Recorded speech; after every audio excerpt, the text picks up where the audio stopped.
Mag-gagalaw siya. Oh, short.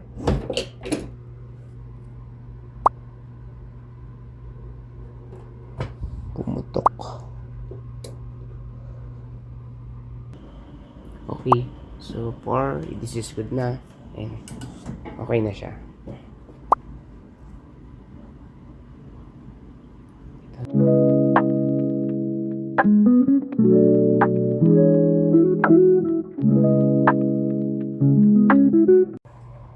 So ayan mga kapatid, meron tayong dito steamer na i-check, and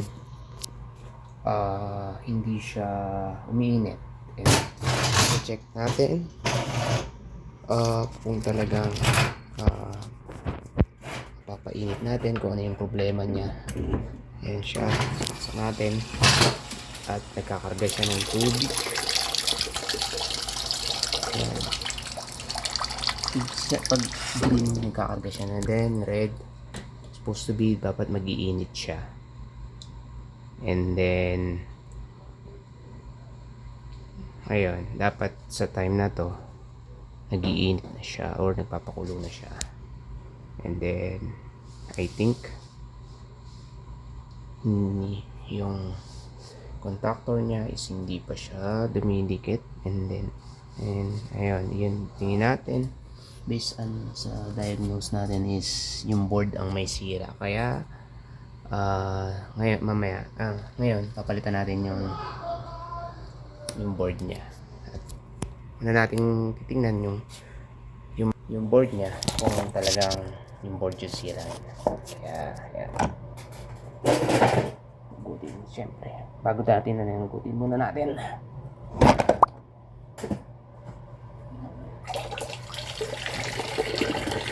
Kasi natin i-drain yung tubig niya. And yan, self-drain. Tingnan natin at tatanggalin natin yung kanyang board. Papalitan natin ng board dito kung meron tayo nakuha ang bagong board dito. At testingin natin kung gagana. Medyo may kahirapan lang siyang tanggalin, pero wala natin dahan-dahanin. So pagtanggal nito kasi mahirap na pag nabali natin. Wala tayong magpalit.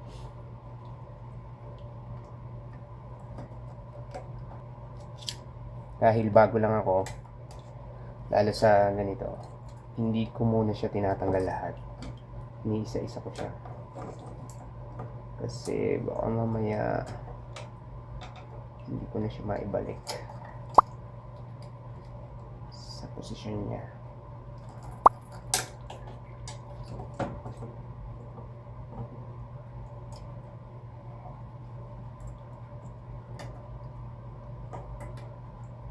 Kaya titanggal ko isa, tapos pabalik ko muna ito. Okay, tanggal ulit tayo ng isa.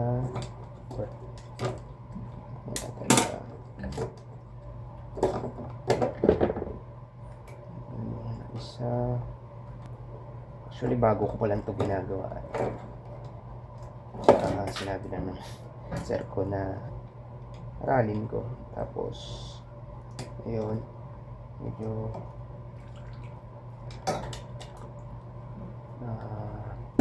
nagkatiwala niya sa akin.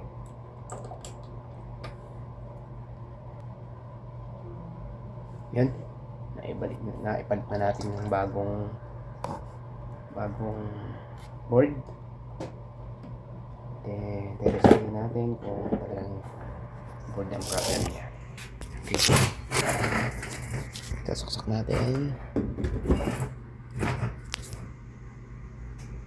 and then yun, walang power na nagbigay sa board.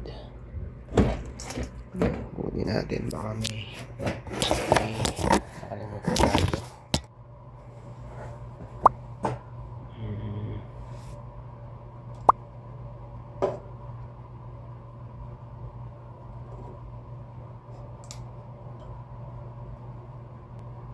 Kasi hindi siya umilaw.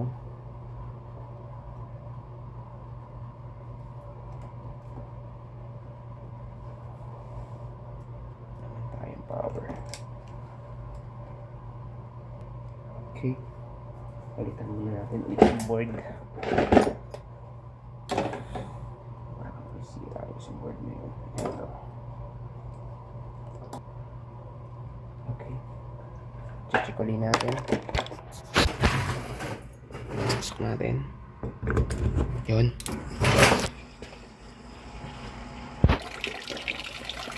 Drain siya.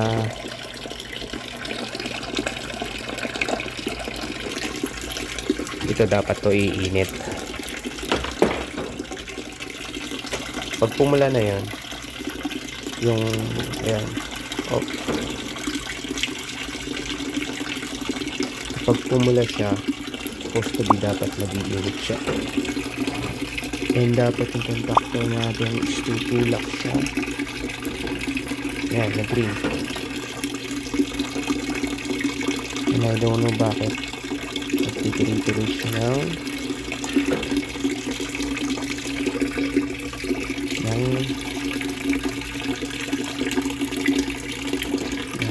karga ng tubig. Okay, let's check ulit kung paano natin yung problema na dapat na nagpihintuna.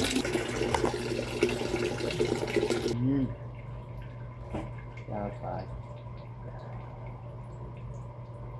stop na siya.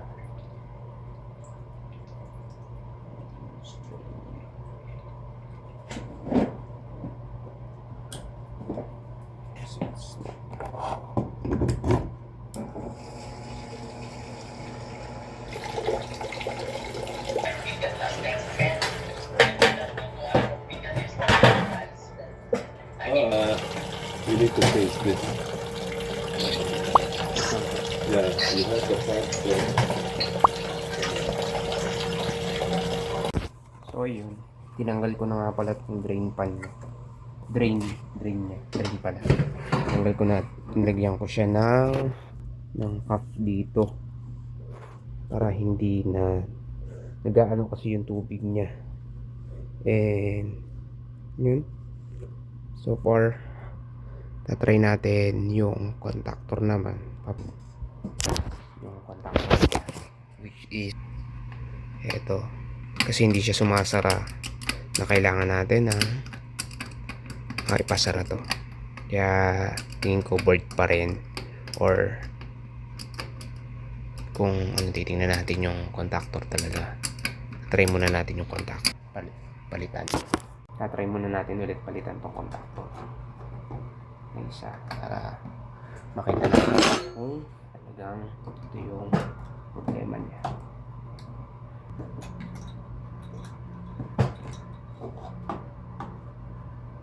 So yan, palitan na natin. Tatry ulit ito.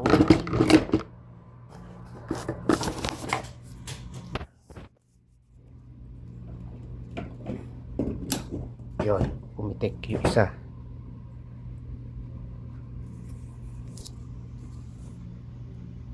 Yan, pumitik niya. Ibig sabihin niya nag-close na yung isang contactor. And then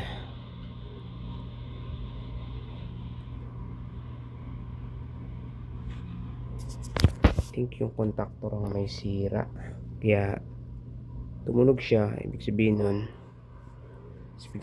nag-close na yung contactor. Kaya ang ibig sabihin yung isa may sira.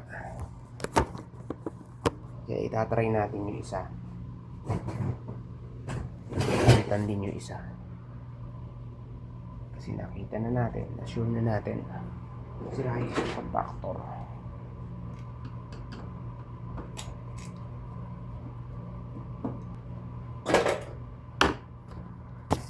Itong makikita nyo, diba, nakasarado pa siya.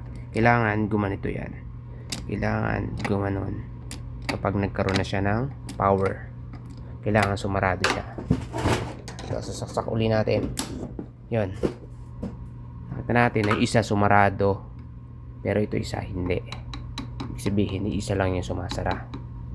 Kaya, papalitan din natin isa na to. Okay.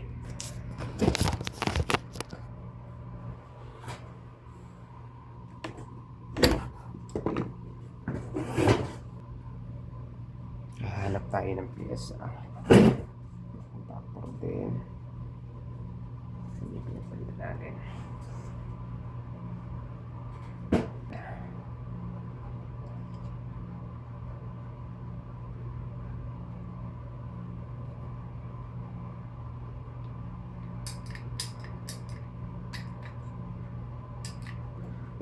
Ayaw niyang matanggal.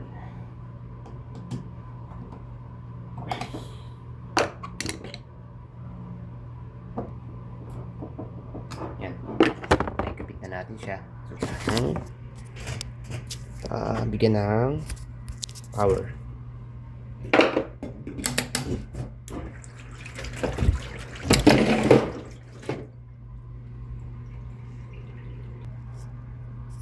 Ito natin na iisa lang talaga yung kanyang yang bumaba. Natin tingnan kung may power tayo dito sa isang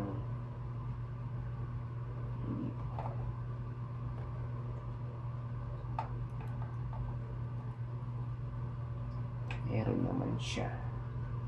Yan lang, hindi siya sumasara.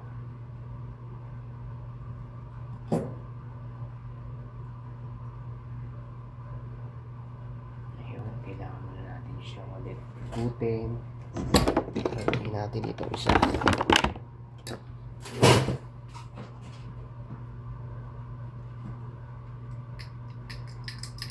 Yung isang contactor na to.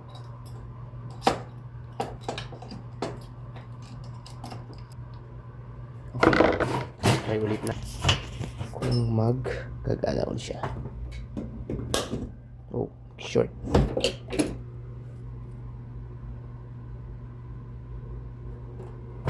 Pumutok.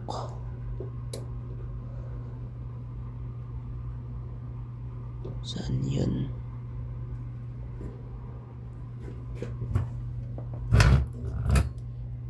Naku. Lumipit pala.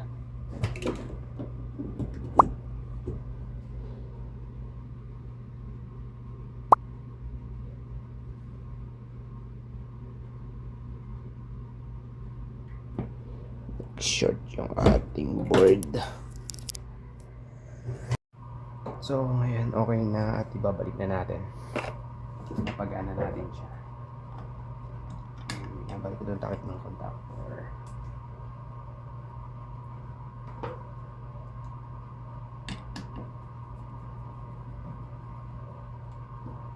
Okay, subukan ulit natin.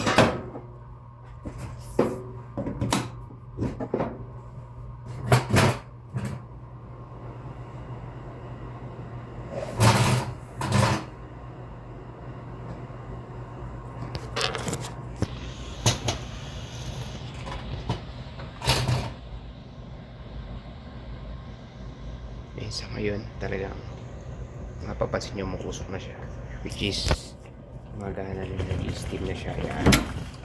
Yan yung pinakakulo niya. Pag kumulo yan, okay na yan. Mamaya susubukan ulit natin ng sa umpisa, mag start sa umpisa. Okay, so and then ngayon tatry na ulit natin. This time napalitan na natin yung contactor yung board, and then let's try it. Yun, nagkarga siya ng tubig, and then ayun, namatay yung tubig, nagkarga siya, then yan, hintayin na lang natin siya magkulo.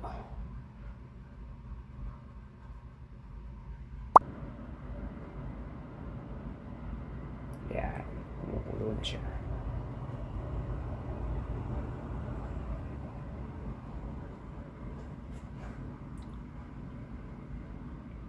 Yo, finally finally na-fix na natin siya. And problem naman niya is yung contactor saka yung board. Papansin nyo talaga sobrang lakas na ng kulog niya. And magandang sign na okay na siya.